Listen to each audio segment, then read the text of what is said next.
नमः माता पिता चरणं नमः विद्याप्रदायकं दीक्षामन्त्रं गुरुर्वन्दे वन्दे गुरुपद पुनः पुनः। धन्य कहो उस ग्राम को जहाँ होत हरि नाम, आई के आसन लीजिए सिया सहित भगवान सिया पति रामचंद्र भगवान की जय। शरण प्रभु। परम आदरणीय हमारे आज की कथा को श्रवण करने वाले भक्त प्राणियों, आज फिर भी बड़ी खुशी की बात है कि गौ माता मंदिर दनहाक शहर से और कथा आप लोग के लिए सेवन किया जा रहा है। ये हमारे टेलीफोन में कुछ हो गया है, जो कि ये कथा मैंने रोज़ाना बनाकर भेजता हूँ और आपके तक नहीं पहुँचता है कथा, इसके लिए क्षमा प्रदान कीजिए। आज ये कथा भी नहीं गई तो मैं जाऊंगा कहीं इसके दुकान वालों के पास तार के कि इसको ठीक करें कि ये कथा आप लोग को रोज़ भेज सकूं। सारा दुनिया से मुझे संदेश आता है कि कथा नहीं पहुंचता है। प्रयागराज से आज सुबह सुबह संदेश आई, तो ऐसे सब जगह के संदेशों को होते हुए मैंने आप लोग से यही कहूँगा कि मैं कोशिश करता हूँ रोज़ाना भेजने के लिए, लेकिन कथा पहुँचता नहीं। क्या हो गया इस तार में पता नहीं, ये नया है और नया में नहीं भेजा जा सका, तो इसके लिए क्षमा प्रदान कीजिए। मैं आशा करता हूँ कि ये कथा आप लोग तक पहुँचेगा। कल मैंने अपने थोड़ा देखभाल किया है, अगर नहीं पहुँचा तो आज मैं टेलीफोन लेकर जाकर बनवाऊँगा कि बनवा कर ठीक करूँगा कि जिसमें कथा आप लोग के घर तक पहुँच सके। तो आदरणीय, आज अनंत चतुर्दशी की कथा होने जा रही हैं। अनंत चतुर्दशी ये भाद्र महीना की शुक्ल पक्ष की चतुर्दशी को और भगवान अनंत का व्रत रखकर और मनाई जाती हैं। और इस व्रत के नाम से लक्ष्मी होता है, यानी लक्षित होता है कि वह दिन उस अनंत को होने वाले सृष्टि के कर्ता विष्णु जी की भक्ति का दिन है, कि इस दिन विष्णु भगवान का व्रत का दिन है। हम अवश्य ही अनंत व्रत को करें। अनंत सर्व याने नागा, नागा नामधीप अयाने सर्व कामदः सदा भूयातः प्रसन्नेतं च युक्ता नाम भयंकर। और जा करके कहते हैं कि उपरंत मंत्र से पूजा करनी चाहिए, ये मंत्र से पूजा करनी चाहिए जो मंत्र अभी मैंने बोला है। और यह विष्णु कृष्ण रूप हैं, यानी शेषनाग काल रूप हैं, विद्यमान हैं। अतः दोनों की सम्मिलित यानी पूजा की जाती हैं। और पूजा करने से विधान ऐसे हैं कि स्नान करके कलश की स्थापना की जाती है। कलश पर अष्टदल कमल के यानी समान बने बर्तन में कुशा से और निर्मित अनंत भगवान की स्थापना की जाती हैं। उनके समीप 14 गांठ लगाकर हल्दी से रंगे और कच्चे डोड़े के रखें और गंध अक्षत पुष्प धूप दीप नैवेद्य से पूजन करें। और इस सब से पूजन करने के बाद तत्पश्चात अनंत भगवान का ध्यान कर शुद्ध अनंत यानी को अपनी अवदाई भुजा में बांधना चाहिए। और यह धागा अनंत फल देने वाला है। अनंत की 14 गांठें 14 लोकों को प्रतीक हैं, उनमें अनंत भगवान विद्यमान हैं। कथा इस प्रकार से है कि एक बार महाराज युधिष्ठिर ने और राजसूय यज्ञ किया।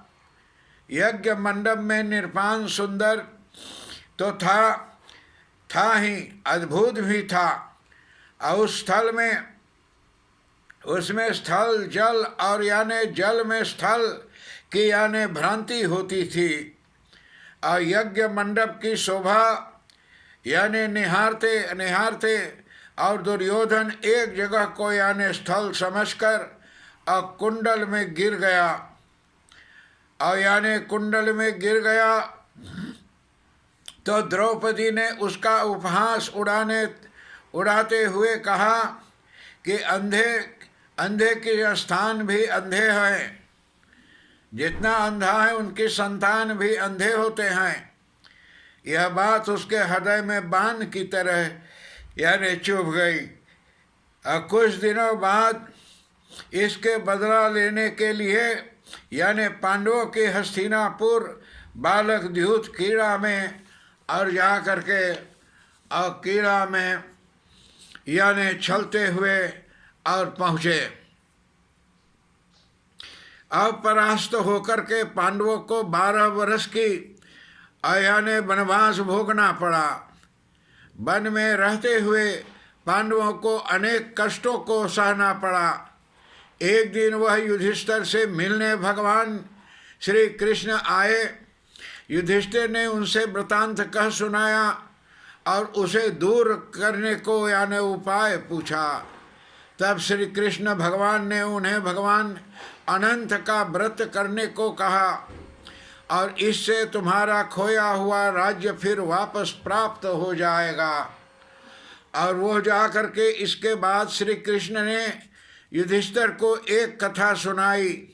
प्राचीन काल में सुमंत नाम के ब्राह्मण के यानी सुशीला नाम की कन्या थी और बड़ी होने पर ब्राह्मण ने सुशीला का विवाह यानी कौंडल्य ऋषि से करवा दिया।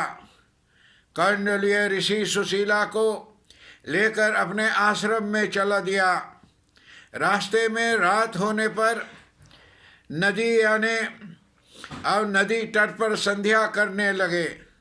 सुशीला ने वहाँ पर बहुत सी स्त्रियाँ को देख किसी देवता की पूजा करते देखा।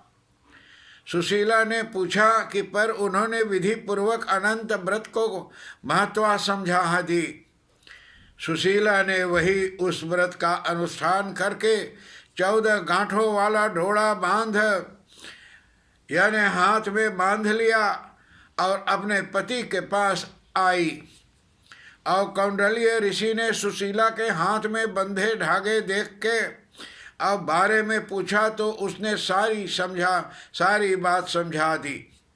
कौंडल्य सुशीला की यानी बातों से प्रसन्न हो गए तथा उसके हाथ में बंधे डोर को यानी अग्नि में डाल दिया। यह अनंत भगवान का अपमान हुआ था। कौंडल्य ऋषि की सुख संपत्ति नष्ट हो गई। सुशीला ने इसका कारण डोरे की जलने का बात दोहराई। पश्चाताप करते हुए ऋषि भगवान अनंत को खोज में अब वन में चल गए। जब वे भटकते भटकते निराश होकर गिर पड़े और बेहोश हो गए तो भगवान अनंत दर्शन दे करके बोले कि हे कौंडिल्य, मेरे अपमान के कारण ही तुम्हारे ऊपर की यानी मुसीबतों का अब पहाड़ टूट पड़ा है। तुम्हारे पश्चाताप के कारण मैं प्रसन्न हूँ। आश्रम आकर के 14 वर्ष तक यानी विधान पूर्वक अनंत व्रत करो, तुम्हारे सारे कष्ट दूर हो जाएंगे। और जा करके इतना समझाए। कौंडल्य ने वैसा ही किया। उन्होंने सारे कष्टों को मुक्ति मिल गई। और कृष्ण जी की आज्ञा सुनकर युधिष्ठिर ने अनंत भगवान का व्रत किया। उसके प्रभाव से यानी अब पांडवों को यानी महाभारत के युद्ध में विजय को प्राप्त किया। तो इससे हमारे भक्त प्राणियों ये हमारा अनंत व्रत जो हैं तो इसको हमें अवश्य ही करना चाहिए। और इसी से हमें व्रतों में कल्याण मिलती है, सुख मिलती है, शांति मिलती है। तो आज की कथा जो है तो यहाँ पर विराम के समय आ चुका है। और अगले बार की कथा में आप गाज का व्रत सुनोगे कि गाज का व्रत क्या होता है वो अगले बार की कथा में आप श्रवण कर पाएंगे।